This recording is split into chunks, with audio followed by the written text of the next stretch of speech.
What's up, everybody? This is your man Sambo here, and this is yet another video on an opinion piece. A lot of my buddies, they tend to ask me why I work so hard in chasing the tones I like.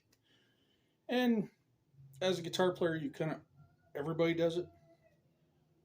Everybody has their heroes: Dimebag, Steve Vai, Yngwie.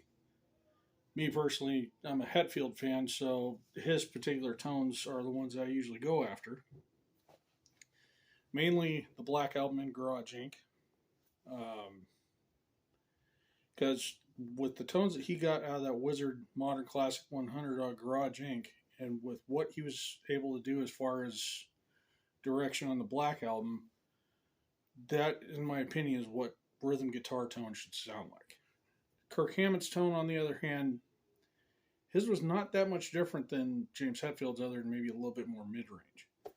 Now, Dimebag, in all honesty, I didn't really like his guitar tone until a few tracks of Vulgar Display of Power.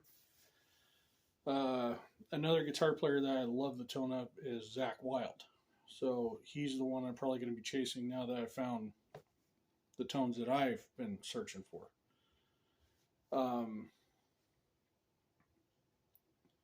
But with advances in digital technology nowadays, as opposed to tube and analog stuff, it's a lot easier to download tones. There's a few places. Chop Tones is one of them. And then the Kemper site, I think you can share tones on there.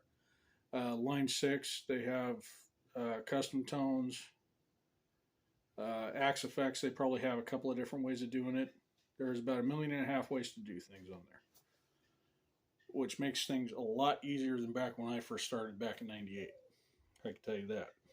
Because all I had was a Montgomery Ward amp and a cheap SG copy that was from Sears, made back in the 60s. Then I upgraded to a PV Studio Pro 112 trans tube, which was not the red stripe, it was the one just before it. And then I got a couple of DoD distortion pedals, tried those out, and then I got a Digitech RP50. The list goes on into the various amps and guitars I've used over the years. But what I finally nailed down now is I have a Mesa Mark V, as most of you guys that have seen my videos notice. And I got a 6-band EQ today, thanks to a video made by Lamb Chopper 678, which, if you are into tone chasing, he is a very good channel to check out. He's a big influence of mine on here. And he was able to nail down the Black Album tone just like that with his equipment. And I have some similar stuff, but I was just missing that 6-band EQ. I had the 10-band, which I was running up to a certain point, and now I'm running the 6-band, and it is a heck of a lot closer. Since mine's a 90 watt and his is a 25 watt, I still have some tweaks I have to do due to a couple of tonal differences in the amps. But all in all, I'm a heck of a lot closer than I was a week ago. That delves into the next subject. Because at first, I wanted to talk about heroes and tone. Because as a guitar player, that's where you start. You discover your guitar hero, whether it be Van Halen, Hetfield, Hammett, Dimebag, Mustaine, Satriani, or some obscure guitar player that nobody's heard of. You chase that tone, and you eventually find your own. I ended up finding my own, and then finding the tone. It's come to find out, I'm actually more at home with my Mesa Stiletto than I am with my Mark V, due to the kind of more nasally mid-range is the best way to put it, and the kind of more searing top end, as opposed to the Mark series where it's super tight, super mid-rangey, and the Mark series, they're a very temperamental series. They are an acquired taste by many as far as dialing in things. So it kind of works out that way. So anyways, kind of springboarding into expensive gear. You know, a lot of people, they'll buy Mesa Boogie amps, Marshall amps, and all these super, super expensive amp heads that are boutique. You know, as the Wizard that I mentioned, there's also the Top Hat Plexis. And then you got stuff that is more affordable, like the Seriatone stuff, which is pretty killer, but still like in the $1,200–1,300 range if you want a 100-watt head or more, I imagine nowadays. But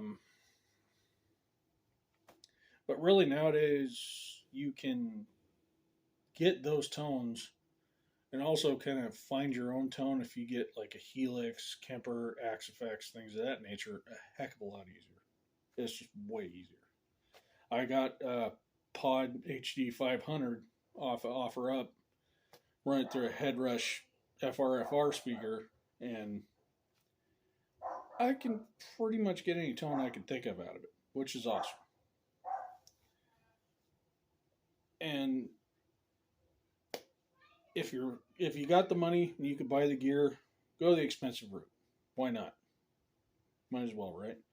But if you're low on dough and you are still kind of hunting for those tones, there's other ways of going about it.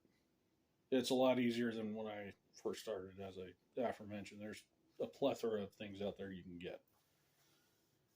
And then, the final part of this, the hours of tweaking you do.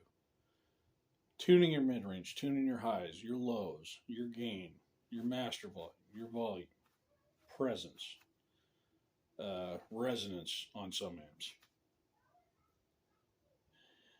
I've been playing for well over 20 years now, and that chase never stops. But the key is keep trying to find it. Because eventually, once you hit that sweet spot in every amplifier and you play that one riff that really accentuates it, then you're just Nirvana is the best way to describe it.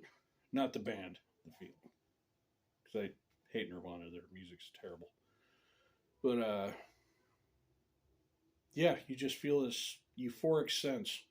And once you hit that open E, and that chord just rings out, and that sound coming out of those perfect speakers through that perfect amp, those perfect pedals. Everything else around you just kind of disappears for just a second. And this is the video on tone chasing that I wanted to do. And, you know, tone is subjective. That is the number one point that I wanted to make in this video as well. Is everybody has their hero, everybody has their ideal tone. Mids, no mids, Marshall, Mesa, PV, Crate, Plexi, not Plexi, Ernie Ballstrings, D'Addario, Dean Markley, DR, Dunlop picks, Clayton picks. It's all in the player as far as what you like. And with that, I'm going to close out this video and saying thank you to all the people subscribed to my channel that watch my videos. Make sure to give me a thumbs up. If you have any questions or comments, you know where to put them. Have a good night.